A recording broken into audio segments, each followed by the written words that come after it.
Hello everyone, Noctem0 here, and I'm going to do a new segment. Basically, I'm calling it Gaming Gems. I want to talk about some old school games that I played because I was rummaging through all my old stuff, and I found a few games that I liked, and I realized not a lot of people talk about them anymore. I mean, yeah, I know, they're old.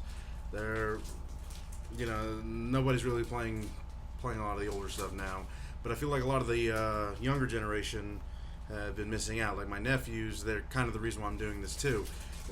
They look at all my old games and they say so much crap about them, saying, "Oh, that sucks, it's not Call of Duty." I'm like thinking, you friggin' youngins don't know anything. So anyway, I'll be doing one of my favorite horror games I played back then, and it's Cold Fear. Cold Fear came out back around 2004, 2005. I don't really remember the date so much. But it came out roughly the same time as Resident Evil 4 did. So the game drew a lot of comparisons, a lot of mixed feelings about how the game was being played. Most people didn't care for the controls so much, but I think the game shined a lot better with its atmosphere. And I mean, to me, it was truly a survival horror game because you had limited ammunition. The corners were pretty tight, but at the same time, it's like not knowing what was around that corner was what was freaky about this game. I did like that there was no map system, even though that was probably one of the biggest complaints. It's just whenever I play Resident Evil 4 or 5 and having a map, I mean, yeah, in the old school Resident Evil games, you could look at your map on a separate screen, but to have it up there, it took away from the fear because you at least knew where you were going. I guess, the dread of being lost. This game also had a variety of enemy types, from the zombie-like creatures that were on the ship that were really just people possessed by a parasite. It's similar to Resident Evil in that it's a parasitic organism that invades the body. But the enemies were only really limited to like hatchets or meat cleavers or something like that. And the only other enemies you fought were humans. Because they thought you were a monster as well, they would try and fight you off. The premise was, to me, also made me think of The Thing in a lot of ways, because you didn't know who was what until it was kind of too late.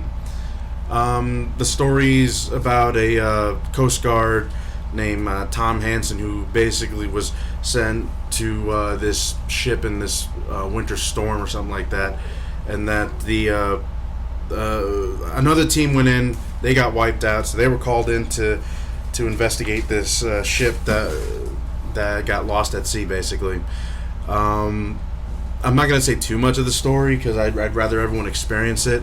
The game was pretty punishing as well with the distance of the saves and all that. I mean, I don't know why people complained about that, about not being able to save as often as they like. I mean, to me, for a horror game, I like that it forced you to try a lot harder to survive. I mean, it's a survival horror game for a reason.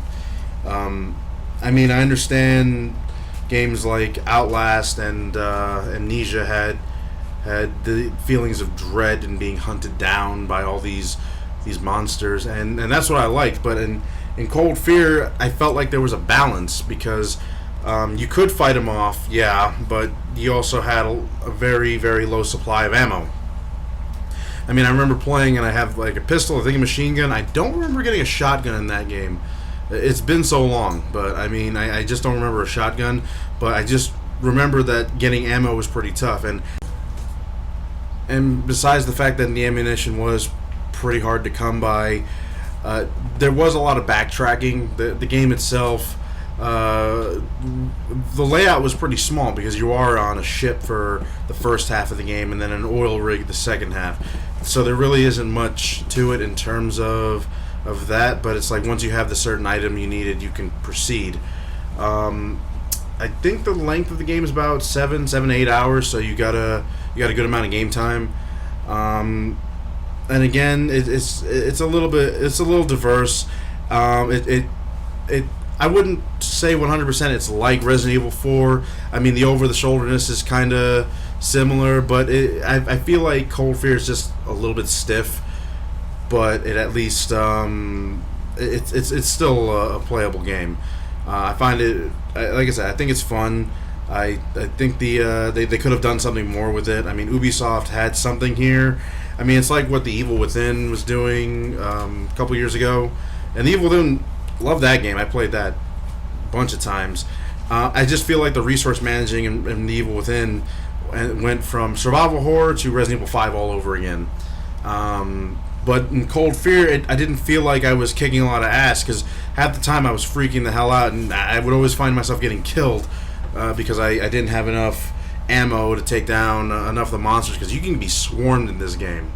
I think it's on sale on Steam for like 50% off, because the copy I have is on PlayStation 2, and I don't see them doing any digital distributions of the game besides Steam. So if anyone's willing to check it out, it's right there, and it's a fun game. I would like to see Let's Plays played on it from like a newer set of Let's Players. Like, I would like to see Markiplier tackle this game. I don't know how well he would do it, but I mean, who knows? Anyway, I hope you guys enjoyed this little segment, and I'll see you next time. Please like, share, and subscribe.